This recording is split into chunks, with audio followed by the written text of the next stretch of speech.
Seberapa sulit sistem barcode diberlakukan di Aceh? Saat itu, Aceh, Bintan dan Batam menjadi daerah pilot proyek pemberlakuan barcode BBM. Kini, 3 tahun pasca pemberlakuan, barcode BBM viral kembali di Aceh.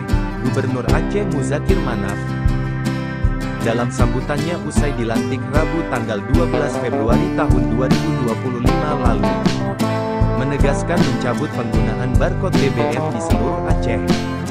Dalam setiap sambutannya pada estafet pelantikan Bupati dan Wali Kota, pria yang akrab disapa Mualem itu selalu menegaskan hal tersebut. Barcode itu membentuk petugas SPBU kaku tak memiliki pertimbangan dan rasa simpati, ucap Mualem, di ruang VIP Dewan Perwakilan Rakyat Kota Subulu Salam, usai melantik wali kota setempat.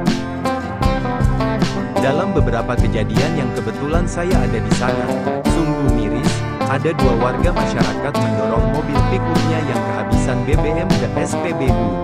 Namun, petugas SPBU menolak mengisi BBM karena mereka tidak memiliki barcode, ujar Mualem. Setujukah kamu barcode dicabut di Aceh? Kasih komentar terbaikmu.